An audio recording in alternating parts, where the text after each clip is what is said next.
It didn't help that Papa Dahmer took his ass out, and he says, "Oh, you have a thing for dissecting things. Well, let's go ride around and find roadkill, and pick that up, and let's just cut it open and see what we find." Mm-hmm. It really was some Addams Family shit going on over there. Yeah, that sounds very Dexter-ish, but okay. Yeah. When I said Dexter, I was talking about Dexter's Laboratory, but I thought you meant the show Dexter. Well, let's add another Dexter in there. Yeah. Dexter's Laboratory, Dexter the Killer, and Wednesday Addams. Wow, okay. Yeah, that's not a good combination.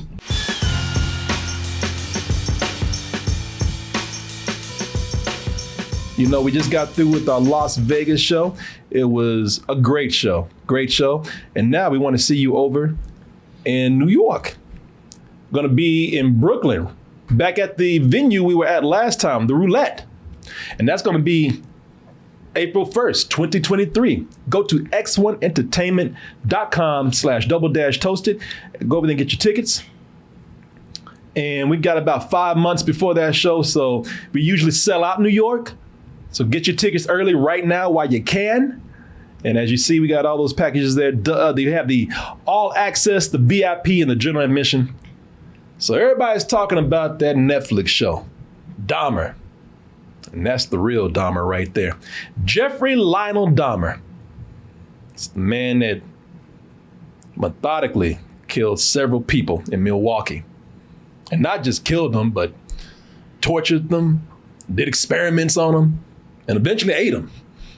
Now this guy here, huge fascination with Dahmer. And I can understand why this is so popular, this show that we're about to talk about. Jeffrey Dahmer, I mean... It was like the number 2 show on Netflix. It was a number 1 show at one time. It was of all time? Yeah. Damn, y'all some morbid mother... The number 2 English-speaking show. Wow. Okay. So eventually, we were going to have to get around talking about this because it's just too popular. And I understand. True crime is already popular on Netflix and a few other places. As I said, there's some morbid-ass people out there. No shit. I would... You know what? That would just make me depressed all the time if I just started watching shows about murder. Well, just even my friends who are into the true crime podcast, I was like, I don't know. I feel like y'all are getting entertained by somebody else's tragedy. Yeah, it's a weird place to be. But I do understand the fascination with Dahmer. I mean, Dahmer was Hannibal Lecter before we had Hannibal Lecter. Dahmer is Norman Bates. I don't know when the... Hannibal Lecter was around way before Okay, Dahmer. in the books, I guess. Yeah. But, before the movies came out. But yeah, he's, he is the thing that we see in all, a lot of Hollywood slasher movies and serial killer movies. Mm-hmm. It's, when you start eating people, man, how can you not be fascinated by that? I mean, what kind of person does that, man? We want to know what goes on their brains, what goes on in their brains before they eat them. Yeah, right. Yeah, man. So I do understand the fascination with Dahmer, man. And, the thing with Jeffrey Dahmer and movies based on Jeffrey Dahmer and, all kind of media, back in the early 2000s, we saw another Dahmer movie that I'm surprised more people aren't talking about. Had your boy Hawkeye in there. Yep. Jeremy Renner. Yep. Jeremy Renner, and listen, not that I'm encouraging people to go out there and look up all kind of morbid serial killer stuff, but if you like Dahmer, the one on Netflix, go back and watch this 2002 Dahmer with Jeremy Renner. This is the first time Jeremy Renner was noticed as, this is the guy to look out for. Right. This guy's going to be somebody. This guy's an amazing actor. I know you came back here to kill me, to get everyone to like you. But no one really does, do they? Man, you should watch this. Jeremy Renner is great. Some people say he's a little bit too much charismatic. He's too charismatic for that role. Well, to a certain extent, Jeffrey Dahmer was too. He had to be. He had to be to pick up. Yeah, we had to lure so many people over there. Either people were just that horny, I don't know. But it was a great performance by Jeremy Renner. Like I said, this is the one where people were saying, "This guy's gonna be big." Yeah. Now look at him, saving the multiverse. I know. So as Martin was telling you, this is the number 2 series on Netflix of all time as far as English-speaking series go. And stars Evan Peters as Jeffrey Dahmer. Evan Peters, damn, a lot of Marvel people that played Jeffrey Dahmer. Yeah, Quicksilver and, that's right. and then Hawkeye. Yeah. But yeah, this right here, man, it's been out for a while. I'm gonna tell you, I am glad that I did watch it at this moment where everybody has been watching it, because when it first came out, everybody was talking about, oh, this is so amazing, this is so great, you got to watch this show. After having watched it with all the hype out there, I can say that it's a very difficult watch. You know, besides the subject matter. You know, it's going to be hard to watch a guy like who's murdering people, you know, every other episode. But man, there's some other reasons why I feel just yucky watching this. Now, does that affect my opinion of the show? I'll tell you what we're going to do. Let's go ahead and watch the trailer for the Netflix series Dahmer, which spent itself at #1 for a few weeks as the #1 show on Netflix, and now is considered to be the #2 highest rated show of all time on Netflix. Somebody is either being hurt or killed. What do you want me to do, Miss Cleveland? Your job. Yeah, any goddamn thing. I feel like that every time I call the police. That's what I'm saying. What do you want us to do? Oh, well, shit. If I start killing people, I'm going to move next door to you. You might as well. Yeah. They ain't gonna hear. My friend is killing people next door. Yeah, whatever. You mean that nice guy that you do the show with? Sir, go to bed. I listen to your heartbeat. You need a second chance. And this is your lucky day because I'm going to give it to you. He ain't like, you white. She like, damn, white people. I know. But nobody heard me. I was talking about how hard this is to watch outside of the obvious subject matter. But as far as the show goes, I like the show. I like the show a lot. I think the show's very well put together. I like the way the show's formatted, you know, because I was going into this thinking that it was just going to be murder.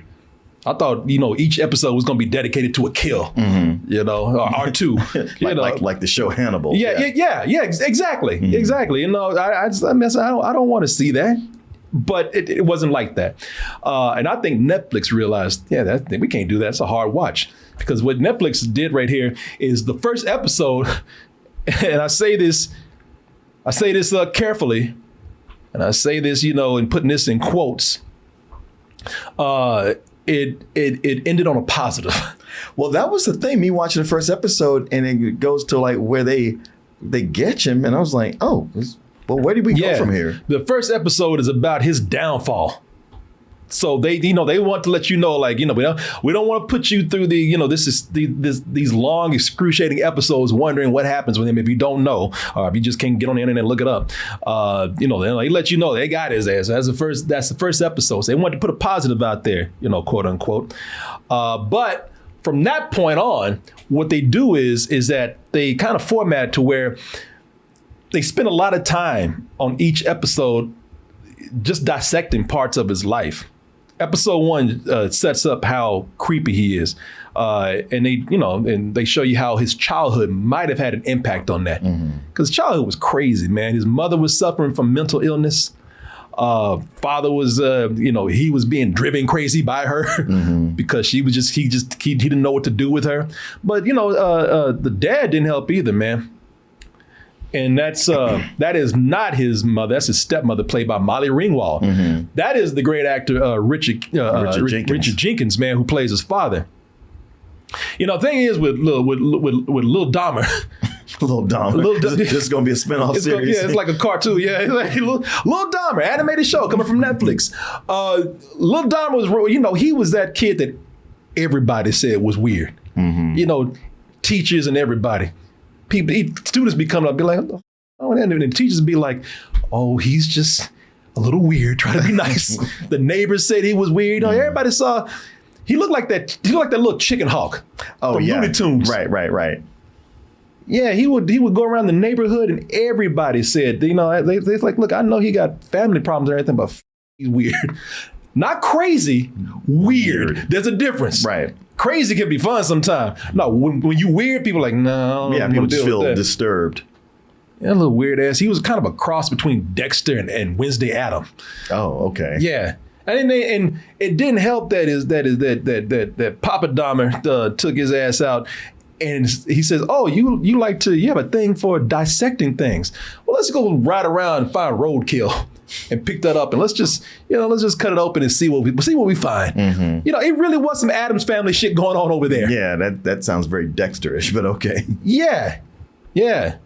When I said Dexter, I was talking about Dexter's Laboratory, but I thought you meant the show Dexter. Well, let's add another Dexter in there. Yeah. Dexter's Laboratory, Dexter the Killer, and Wednesday Addams. Wow. Okay. Yeah, that's not a good combination. No.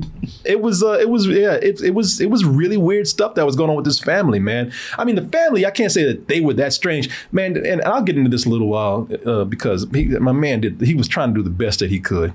He really was. But it's episode 2. It's episode 2 where things really get infuriating, man. Episode 2 is where you start getting into and I'm gonna jump into this in a little bit with why this show should be watched. But episode 2 is where you start getting into where it shows how racism and homophobia played a big part into why he got away. Yeah, the cops turned a blind eye. Yes. Yeah. Jeffrey would tell you, he'd tell you real quick, I'm a homosexual.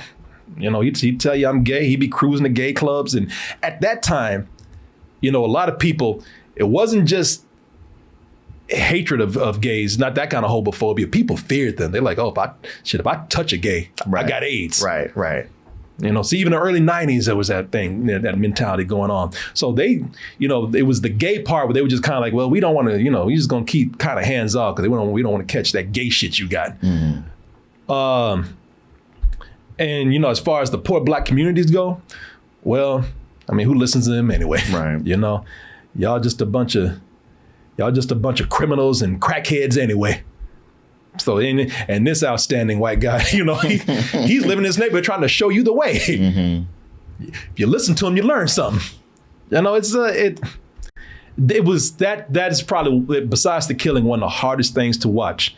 How much he got away with everything, man. Episode 3, and I'm not gonna go because I got it to episode 6, but episode 3, again, how all of these focus on a certain thing in his life. Episode 3 kind of focuses on his homosexuality and also his first death, trying to deal with that. Mm-hmm. Episode 4 is the up episode. They showed you just how, listen, it's sad because I'm not encouraging this at all, but the only thing that he could do was kill people. Oh, he tried like Hitler trying to be a painter. My man, he couldn't dance. Mm-hmm. He flunked out of college, mm-hmm. got kicked out the army, barely made it out of high school. Like, he couldn't do shit in life. I hate to say this, but the only thing he was good at was murdering people. Seemed like that would have made him a good candidate for the army. But he loved dosing people and raping people. Oh, yeah. You don't really get to do that in war. No. Plus, in the dude, he would drink with people. So they didn't see what he was really doing to people, but he was just drinking too much because that was his MO, to get people to drop their guard by drinking with him. And then he would dose them. Yeah. And it started out when he would just kind of molest and cuddle with people. And then the compulsions got bigger. Mm-hmm. But man, I mean, listen, he was such a up that if he wasn't killing people, it could be a comedy, like Step Brothers. You got Richard Jenkins in there, because Richard Jenkins is trying, man. I mean, every time he on something, he's like, "This is the last time. Now look, this is the late. I have to get a job now. I'm gonna go live with your grandmother. You're gonna respect her. You're gonna go by rules." But every time he'd be happy. He like, "Hey, got you into college, son. Oh, you're doing well. Yeah, you're finally meeting friends." And next you get that call, "Come get your boy." We spent all this money. What are you doing? You know what? That's it. You're going to the army. Oh, son, you found something you know how to do in the army. Medical school there. That means you're on the road to a good career. Come get your boy. God damn it. Look, you're gonna get a job now.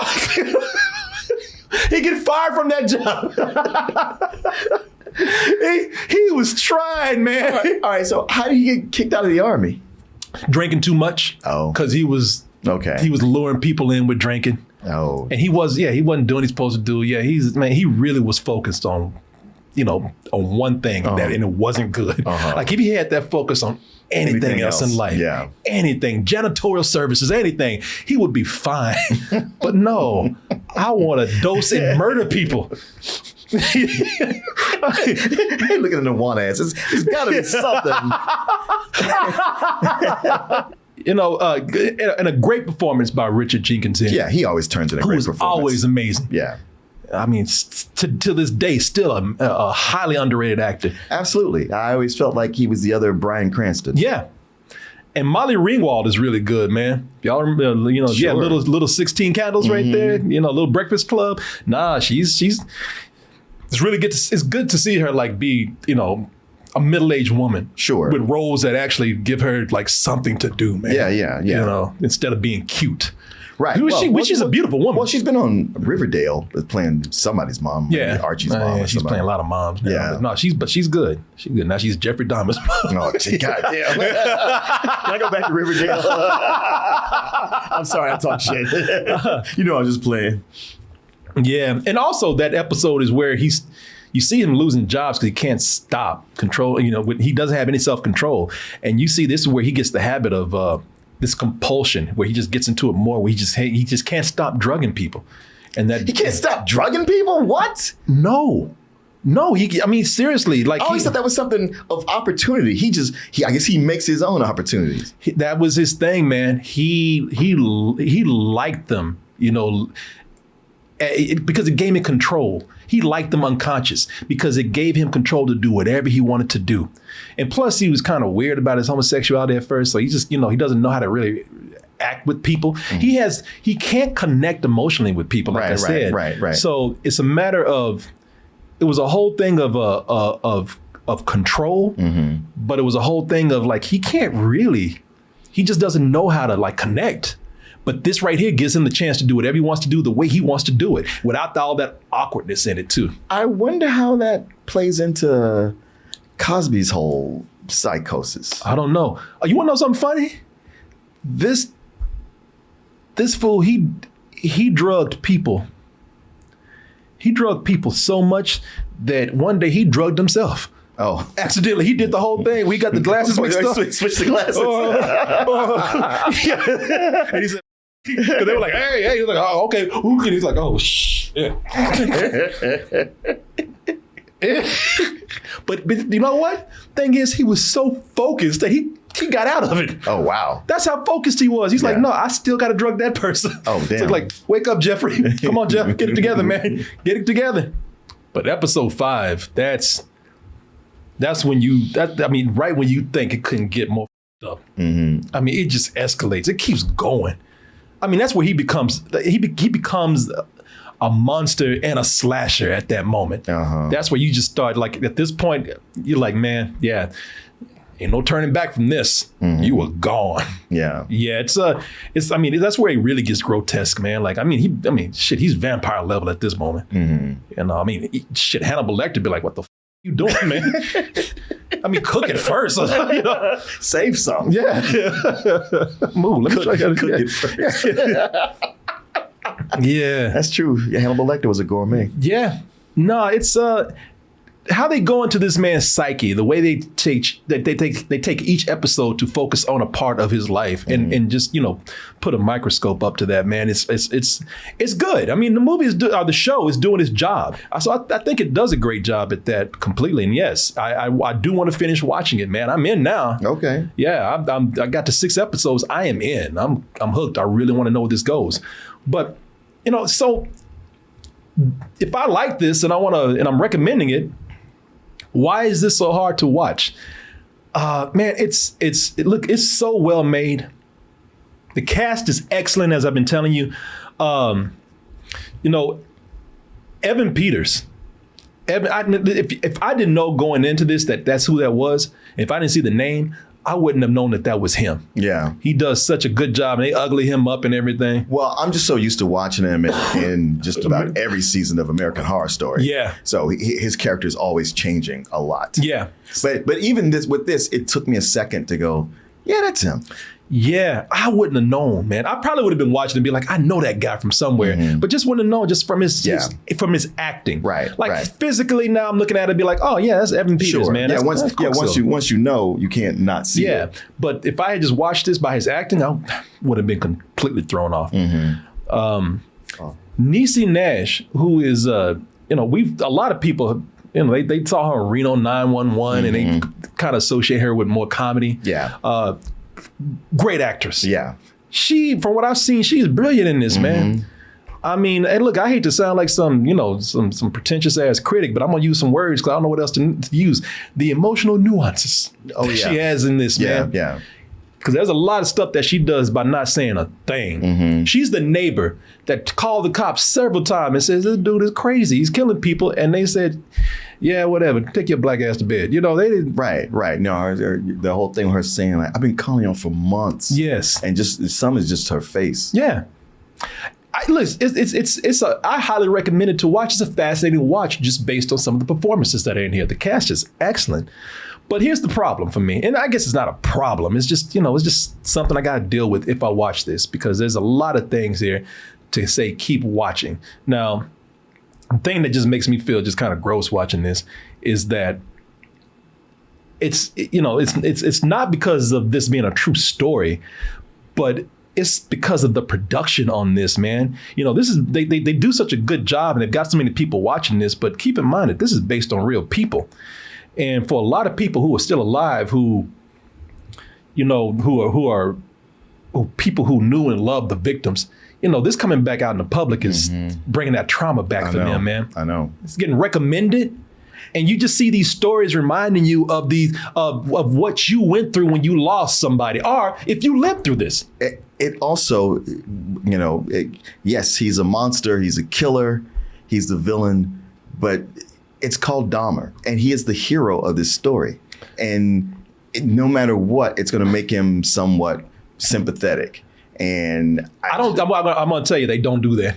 They don't. No, they not at all. Because even you said you're fascinated by what goes on in his mind, but I'd be like, I don't want to know what's going on in his mind. I do, because this guy's a killer, but he's a killer, and people like, what drives somebody to do such horrendous things? No, I get that, but if my loved one was the victim, I would be upset about that. Oh yeah, well no, if you were somebody who lived through this, or whether you survived him or you had somebody that was killed that and love from him, yeah, it's a hard thing. They give all these praise to the actors, but the thing is, they're praising Evan Peters, who's the main character here, but most people of color here, they play victims, are they're in minor roles.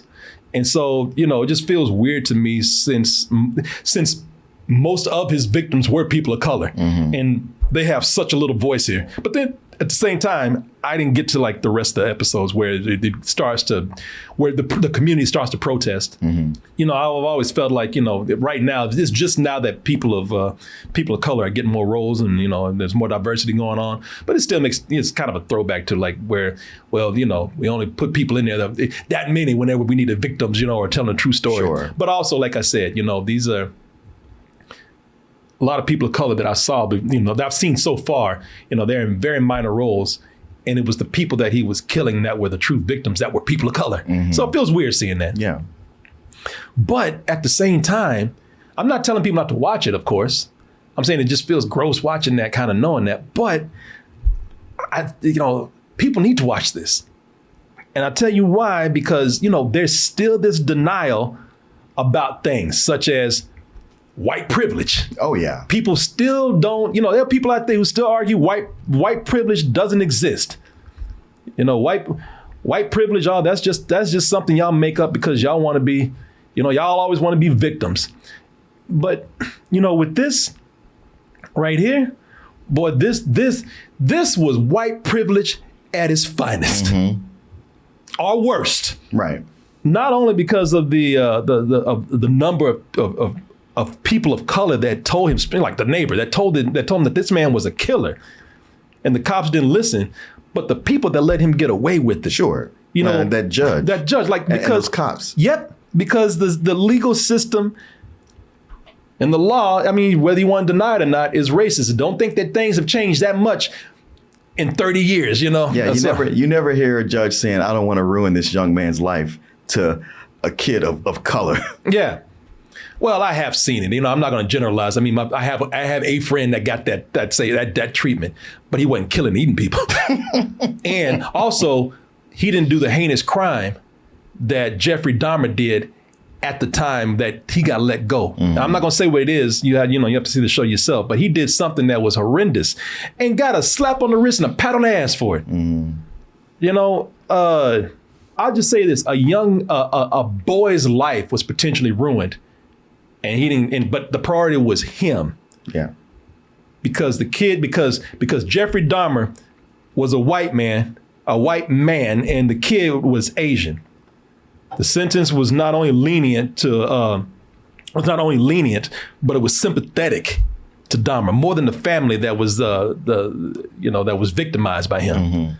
You know, shit, in the court, you could even see how they, like when he went to trial, you could even see how they gave his ass a makeover to make him look more handsome and white. And shit, I think they put blonde highlights in his hair, son. You know. Racism, for that reason, he got that lenient sentence and he got that sympathetic treatment. For that reason, that is why he targeted blacks, because he was a predator that hunted in those communities because he knew the community was underserved and it was easy. He said, "Shit, if I get almost cut loose for almost raping an Asian boy, I'm gonna, you know." Yeah. Ain't nobody paying attention. Yeah. Why not go back to the well? Hell yeah, it's a black ass buffet over here. You know, I can do whatever I want to do. You know, now I will say you did touch on a point where I said I don't want to feel bad for Dahmer, but it does, you know. All right, I'll just say that the world is better off without him, and anybody like him.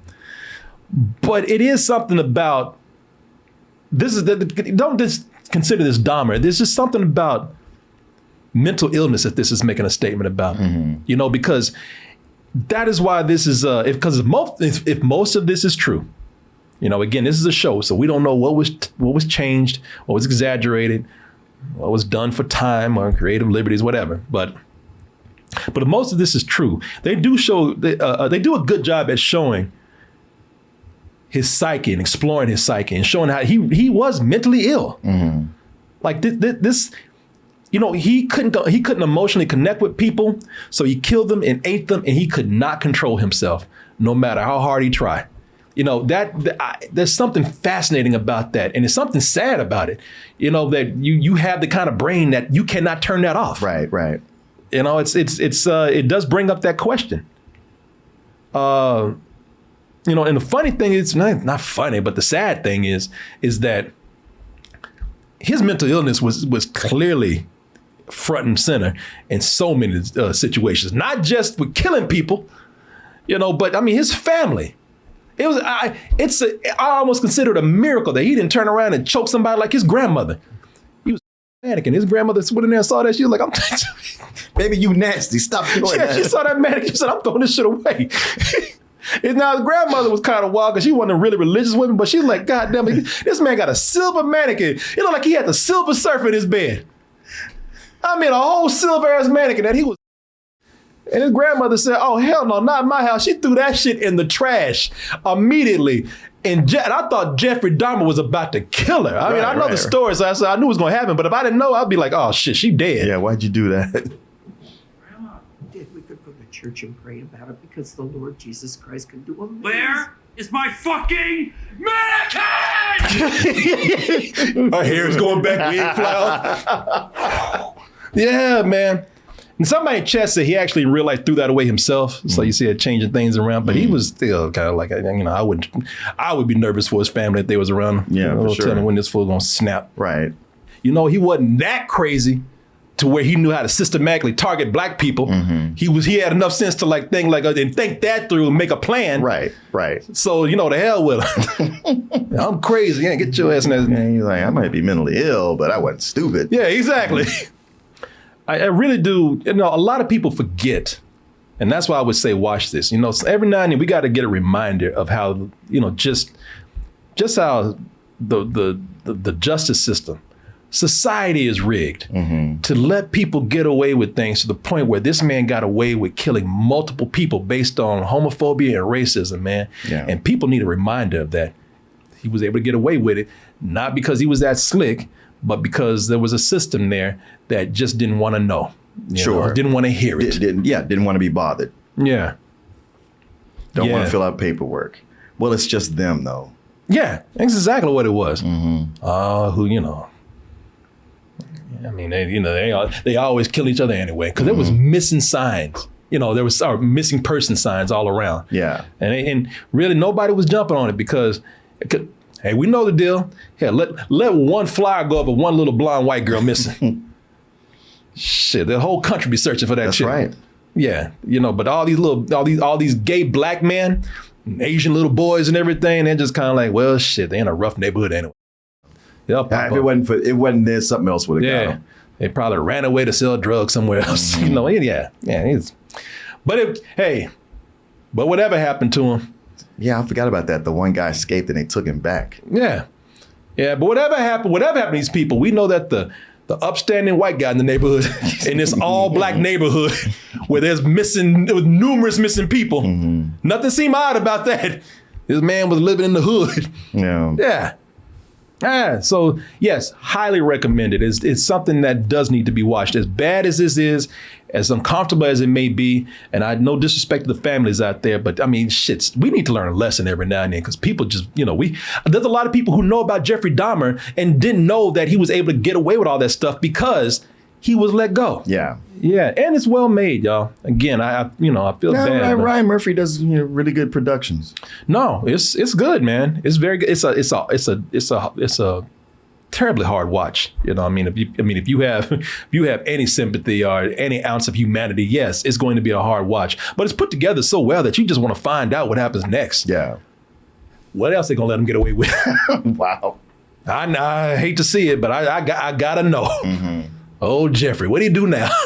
Yeah, man. So yeah, full price. I see why people are watching this, man. I see why it shot up as number one, and I hope people. Listen, if you really want to pay the respects to the families and the victims of the families, are the victims themselves, then really recognize what it is that allowed this man to go as long as he did with what he was doing.